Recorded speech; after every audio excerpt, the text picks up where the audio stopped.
शुभदीप सिंह सिद्धू, जिन्हें सिद्धू मूसेवाला के नाम से जाना जाता है, 29 मई 2022 को पंजाब के मानसा जिले में गोली मारकर हत्या कर दी गई। कनाडा स्थित गोल्डी बराड़, जो लॉरेंस बिश्नोई गैंग के सदस्य हैं, ने सिद्धू के हत्या के लिए जिम्मेदारी का दावा किया था।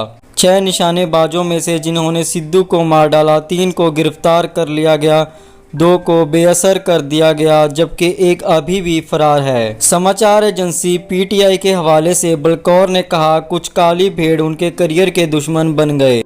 पर विचों कुछ कालियां भेड़ां ਜਿਹੜੀਆਂ ਉਹਦੇ ਕੈਰੀਅਰ ਦੇ ਦੁਸ਼ਮਣ बन गईयां। यह उसका दुर्भाग्य था कि जिन लोगों को वह अपने करियर के शुरुआत में मिले, वह सही व्यक्ति नहीं थे। अब उनके भाई होने का दावा कर रहे थे कि वे कल उसके दुश्मन बन जाएंगे।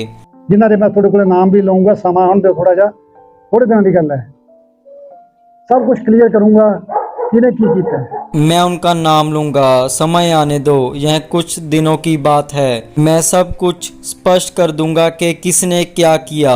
पुलिस ने कहा कि सिद्धू की हत्या युवा अकाली नेता विक्की मिड्डू खेड़ा की हत्या के लिए प्रतिशोध में थी, जो पिछले साल हुई थी। शगनप्रीत का नाम विक्की की हत्या में पॉपअप हुआ था। सिद्धू के पिता ने कहा कि उनका बेटा 1 साल पहले शगनप्रीत के संपर्क में आया था। बलकौर ने कहा कि लाइक, व्यू और फोटोओं के चक्कर में वह उसके पास आते थे।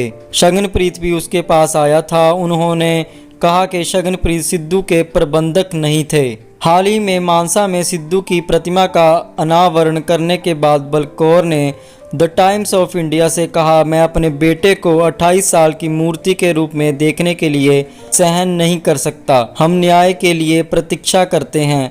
हथियारों चाहे विदेशी मिट्टी पर हो या फिर यहाँ पर दंडित किया जाना चाहिए। किसी ऐसी व्यक्ति को सुरक्षा क्यों दें जो खुले तौर पर दावा करते हैं कि उसने मूसेवाले को मार डाला है। मूसेवाला के पिता का कहना है कि दोस्तों ने उनके बेटे को धोखा दिया, उनकी मौत के जिम्मेदार वही लोग हैं। मूसेवाला के प्रशंसकों को मूसा गांव में संबोधित करते हुए बलकौर सिंह ने कहा कि शुभदीप ने कम उम्र में दुनिया भर में जो प्रसिद्धि हासिल की, वह उनके साथी कलाकार नहीं कर पाए, जिन्होंने लगातार गैंगस्टरों को उनके गीतों की गलत व्याख्या की।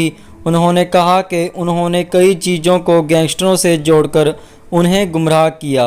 बलकौर सिंह ने कहा कि तथ्य यह है कि पंजाब में गैंगस्टरों, कलाकारों और खिलाड़ियों को उनकी इच्छा के अनुसार नियंत्रित करते हैं।